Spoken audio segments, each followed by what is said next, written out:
A very good morning and Jai Hind, my dear students. Welcome to online classes.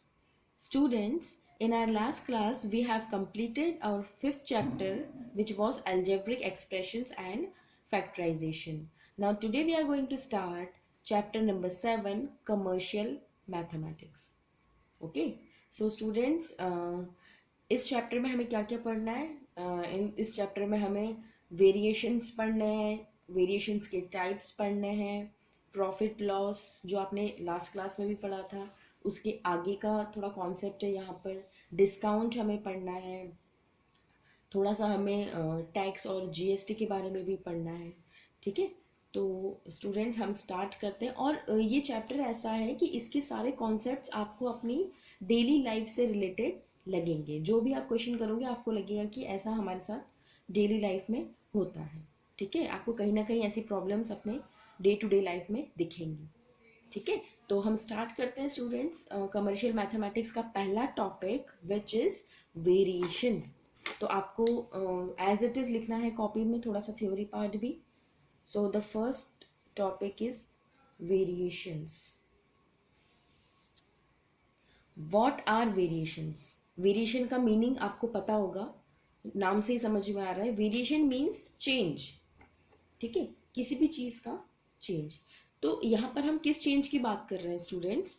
Let suppose मेरे पास दो चीज है कोई भी. ठीक है, अब यहाँ पर स्टूडेंट्स दो चीजें कुछ भी हो सकती है. लेट सपोज मैं बात कर रही हूँ एक पेन की. फॉर एग्जाम्पल एक पेन की कॉस्ट 10 रुपीज है. ठीक है, एक पेन की कॉस्ट 10 रुपीज है. और अगर मैं आपसे ये बोलूँ कि 5 पेन की कॉस्ट क्या होगी? ठीक है, तो 5 पेन की कॉस्ट क्या होगी? 5 इंटू 10 दैट मीन्स 50. तो यहाँ पर किन दो चीजों की बात हो रही है? एक तो क्वांटिटी ऑफ पेन की, कि पहले एक थे अब 5 हो गए, और दूसरी प्राइस ऑफ पेन की, पहले एक पेन की कॉस्ट 10 रुपीज थी तो 5 पेन की कॉस्ट 50 रुपीज होगी. That means what two things are considering here? Number of pens and the cost of pen, the price of pen. ठीक है, तो ये दो चीजें हो गई. तो अगर एक चीज बढ़ने पर दूसरी चीज बढ़े, या एक चीज कम होने पर दूसरी चीज कम हो, बस चेंज होना चाहिए. स्टूडेंट्स चेंज कुछ भी हो सकता है. It can be increasing, it can be decreasing. तो जब एक क्वांटिटी चेंज होने पर दूसरी क्वांटिटी में चेंज आ जाए तो उसे हम बोलते हैं variations.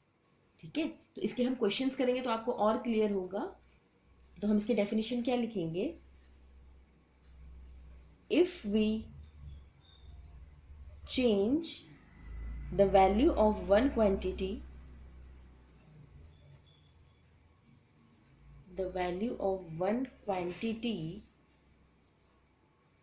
then there is a corresponding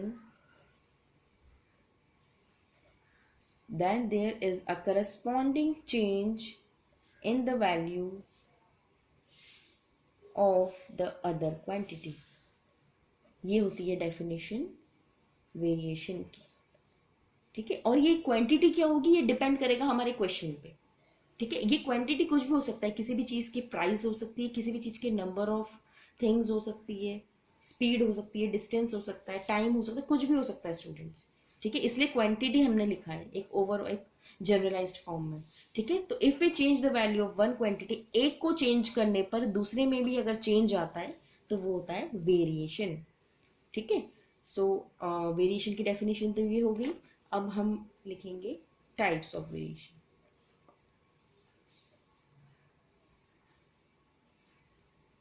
ये इंपॉर्टेंट है students, types of variation. Types of variation में पहला टाइप आपका आता है डायरेक्ट वेरिएशन.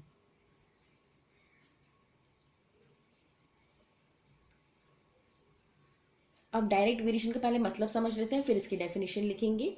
तो स्टूडेंट्स डायरेक्ट वेरिएशन क्या होता है कि जब अब यहाँ पर हम दो क्वांटिटीज की बात कर रहे हैं, हमने वेरिएशन में अभी पढ़ा. तो डायरेक्ट वेरिएशन का मतलब कि अगर एक क्वांटिटी इंक्रीज हो तो दूसरी क्वांटिटी भी इंक्रीज हो. ठीक है, the same example which I have given you this time, अभी दिया था कि एक पेन की कॉस्ट अगर 10 रुपीज है तो 10 पेन्स की कॉस्ट कितनी हो जाएगी? 100 रुपीज, है ना. एक पेन अगर 10 रुपए का आ रहा है तो 10 पेन 100 रुपीज के आएंगे. ठीक है, तो दैट मीन्स मैंने नंबर ऑफ पेन्स बढ़ा दिए तो मेरी कॉस्ट भी बढ़ गई। दैट मीन्स डायरेक्ट वेरिएशन में क्या होता है, जब एक को इंक्रीज करने पर दूसरा भी इंक्रीज हो जाए तो वो होता है डायरेक्ट वेरिएशन। और स्टूडेंट्स, डायरेक्ट वेरिएशन में हमेशा जो जो दो क्वांटिटी होती है उनकी कॉमन रेशियो सेम होता है। ठीक है, तो हम यहां पर लिखेंगे इसकी डेफिनेशन, टू क्वांटिटीज, यहां पर हम टू क्वांटिटीज की बात कर रहे हैं, x and Y vary directly, ये डायरेक्टली वेरी करेंगे कब, if the ratio x upon y remains constant, जब इनका रेशियो कांस्टेंट रहेगा तब वो डायरेक्टली वेरी करेंगे।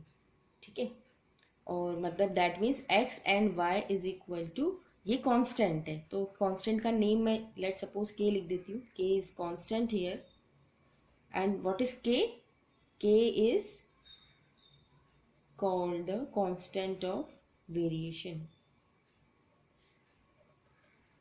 ठीक है, तो ये इसकी डेफिनेशन है। ठीक है स्टूडेंट्स, क्वेश्चन करेंगे तो आपको और कॉन्सेप्ट क्लियर होगा।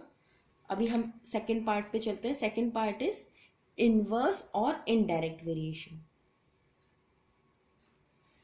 इनवर्स भी बोलते हैं इसे और इनडायरेक्ट भी बोलते हैं, एक ही चीज है। कुछ बुक में इनवर्स लिखा होता है, कुछ में इनडायरेक्ट होता है, तो आपको कंफ्यूज नहीं होना है, दोनों एक ही चीज है। ठीक है, अब इनवर्स क्या होगा स्टूडेंट्स, जो डायरेक्ट था उसका ऑपोजिट। डायरेक्ट में क्या था, जब एक चीज बढ़ रही थी तो दूसरी भी बढ़ रही थी, पर इनवर्स में ऐसा नहीं होता। इनवर्स में जब एक क्वांटिटी बढ़े और दूसरी क्वांटिटी कम हो जाए, ठीक है, एक बढ़ने पर दूसरी कम हो जाए तो वो इनवर्स वेरिएशन होता है। इसका अगर एग्जाम्पल देखना चाहोगे तो देखिए स्टूडेंट्स, लेट सपोज एक क्लासरूम है। ठीक है, एक क्लासरूम है, उसमें आपका क्लास डेकोरेशन चल रहा है। ठीक है, आप स्कूल में करते हो ना क्लास डेकोरेशन। फॉर एग्जाम्पल कि सिर्फ गर्ल्स ही गर्ल्स क्लास डेकोरेशन कर रही है। ठीक है, आपको चार्ट्स पेस्ट करने हैं वॉल पर और क्लास की सिर्फ गर्ल्स ही वॉल्स पे पेस्ट कर रही है। लेट सपोज 15 गर्ल्स हैं और 15 बॉयज हैं। ठीक है, तो 15 गर्ल्स पेस्ट कर रही है इसको, आपके चार्ट्स को वॉल पर। अब अगर अभी बॉयज नहीं कर रहे और अगर अभी बॉयज भी आ जाए तो मुझे बताओ कि पेस्ट करने पे टाइम कम लगेगा ज्यादा लगेगा? कम लगेगा ना।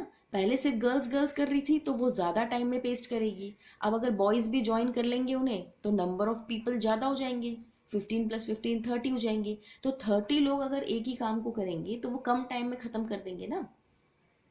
तो इसी को बोलते हैं इनवर्स, कि नंबर ऑफ पीपल यहाँ पर बढ़ गए तो काम, वर्कलोड हमारा कम हो गया। ठीक है, तो ये होता है इनवर्स, जब एक चीज बढ़ाने पर दूसरी चीज कम हो जाए। इसका दूसरा एग्जाम्पल देखना चाहोगे तो फॉर एग्जाम्पल साइकिल सबको चलाने आती है, तो अगर साइकिल से हम स्कूल जा रहे हैं तो अगर हम धीरे साइकिल चला रहे हैं, if we are driving slow cycle, then we will reach school in more time, ज्यादा टाइम में स्कूल पहुंचेंगे, लेट पहुंचेंगे। ठीक है, और अगर हम जल्दी चलाएंगे तो कम टाइम में पहुंच जाएंगे। ठीक है, तो यहाँ पे स्पीड और टाइम का जो रिलेशन है वो इनवर्स है। ठीक है, तो इसकी डेफिनेशन लिखते हैं, two quantities x and y vary inversely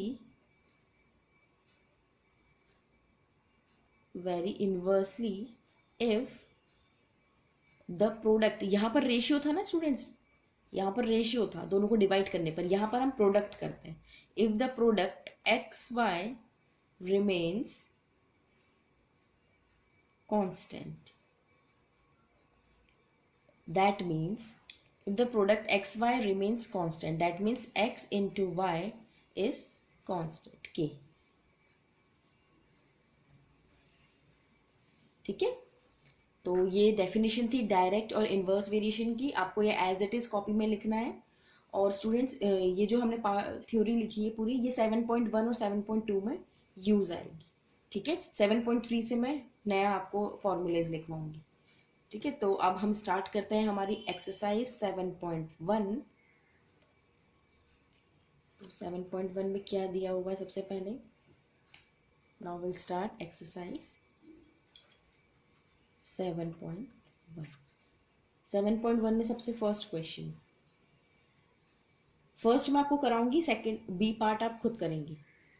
A part में क्या दिया हुआ है, in which of the following tables do X and Y vary directly.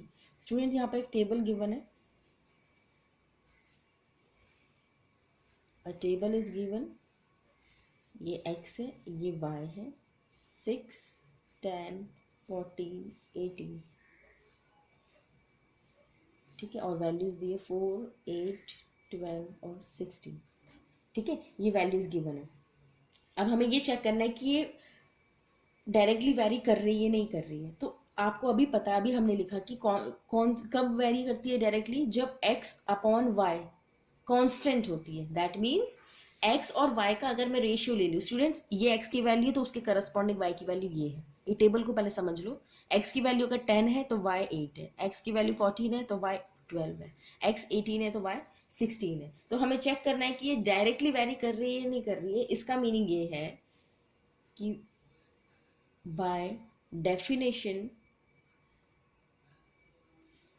Of direct proportion, हम डायरेक्ट प्रपोर्शन या वेरिएशन, प्रपोर्शन भी बोलते हैं इसे, डायरेक्ट प्रपोर्शन की डेफिनेशन से हम यहाँ लिख सकते हैं कि x अपॉन वाई ये किसके बराबर होना चाहिए, कांस्टेंट होना चाहिए, मतलब 6/4। ये जो वैल्यूज दिख रही है ना स्टूडेंट्स, 6/4, 10/8, 14/12, इसे लिख लीजिए यहाँ पे से। अब यहाँ पर हम चेक कर लेते हैं कि ये इक्वल आ रहे नहीं आ रहे, ठीक है। कुछ नहीं करा मैंने, सिर्फ लिखा है by definition of direct variation और x अपॉन वाई 6/4। अगर ये सबको सॉल्व करने पर एक ही नंबर आ जाएगा, जैसे आप इक्विवेलेंट फ्रैक्शन में करते थे, तो ये डायरेक्ट वेरिएशन में होगा, अदरवाइज नहीं होगा। तो देखिए सॉल्व करके देखते हैं, ये क्या हो जाएगा, 2 2 ज़ा 4, 2 3 ज़ा 6, 2 4 ज़ा 8, 2 5 ज़ा 10, 2 6 ज़ा 12, 2 7 ज़ा 14 और 2 8 ज़ा 16, 2 9 ज़ा 18।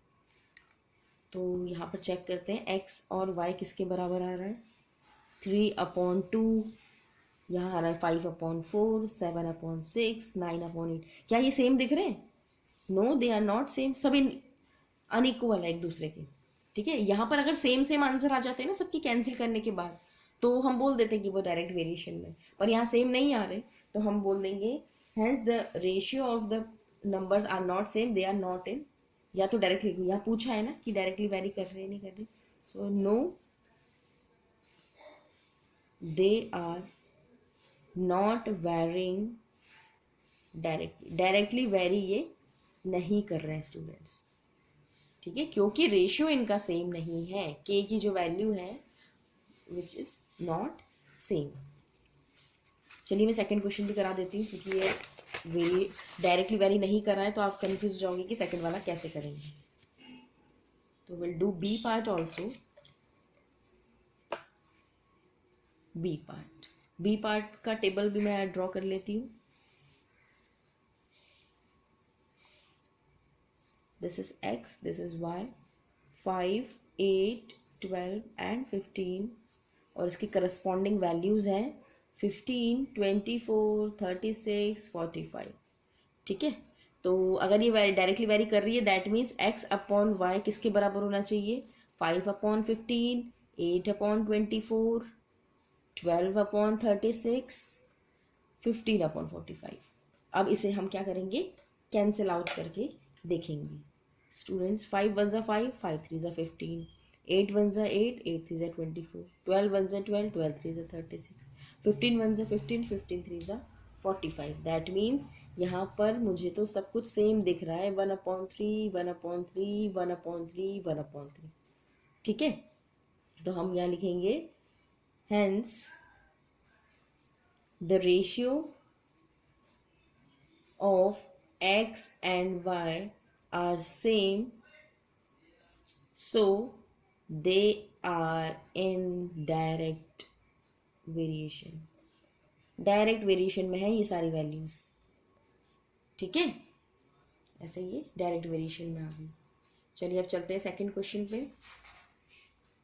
सेकेंड क्वेश्चन का स्टूडेंट्स मैं आपको ए पार्ट ही कराऊंगी, सेकेंड पार्ट आप खुद करेंगे. If x and Y vary directly then find the missing numbers of the given table. Students यहाँ पर हमें डायरेक्टली गिवन है कि एक्स और वाई जो है वो डायरेक्टली वेरी कर रहे हैं. दैट मीन्स रेशियो सेम होगा, ये गिवन है क्वेश्चन में. अब पिछले वाले क्वेश्चन में हमने चेक किया था कि सेम है या नहीं. एक्स वाई 5 8 क्वेश्चन मार्क और यहाँ पर 10 60 32. अब यहाँ पे स्टूडेंट्स तीन नंबर्स, ये जो टेबल है इसमें तीन बॉक्स खाली है. ठीक है, तो हम क्या रखेंगे यहाँ पर वैल्यूज अपने हिसाब से सपोज कर लेते हैं. ये एक्स वाली लाइन है ना, तो एक्स वाली लाइन है तो मैं यहाँ पे लिख देती हूँ x1, क्योंकि ये मुझे नहीं पता, इसकी वैल्यू मैं कैलकुलेट करूंगी. This is second box of x, तो I will write x2. This is again an empty box, और ये कौन सी लाइन में आ रहा है y, तो मैं लिख देती हूँ y1. ठीक है, ये वैल्यूज और कुछ भी लिख सकते हो. अब यहाँ क्योंकि ये x की लाइन थी इसलिए मैंने x ही लिया सब में, बस 1 2 लिख दिया, और ये y की लाइन थी इसलिए y लिख दिया. आप ऐसा भी लिख सकते हो ABC. ठीक है, पर स्टूडेंट्स ABC लिखते हैं ना, तो जब सॉल्व करते हैं तो हमें खुद समझ में नहीं आता कि ए हमने कौन सा सपोज करा था, ऊपर वाला या नीचे वाला. ठीक है, इसलिए हमेशा ऐसा मानना चाहिए कि आपको ये समझ में आ जाए कि ये न्यूमरेटर में आएगा या डिनोमिनेटर में. ठीक है, now in this question it is given that x and y are in direct variation. Direct variation में ये गिवन है, तो मैं अननोन वैल्यूज को x1 x2 और y1 मैंने मान लिया. तो दैट मीन्स अगर ये डायरेक्ट में है तो इनका रेशियो सेम आना चाहिए, जैसे भी इस क्वेश्चन में आया था. तो हम यहाँ से लिख सकते हैं x/y equal to 5/10 equal to 8/y1 equal to x1/60 equal to x2/32. देख सकते हैं ना, ऐसे यही तो कर रहे थे हम. x/y 5/10, जो वैल्यूज नहीं पता उसकी जगह वो पुट कर दिया, बाकी करेंगे तो ऐसे ही. अब हम स्टूडेंट्स क्या करेंगे, अब हम 1 by 1 वैल्यूज पुट करेंगे, कंसिडर करेंगे. अब स्टूडेंट्स ये सभी आपस में इक्वल है, that means we can take any 2 parts.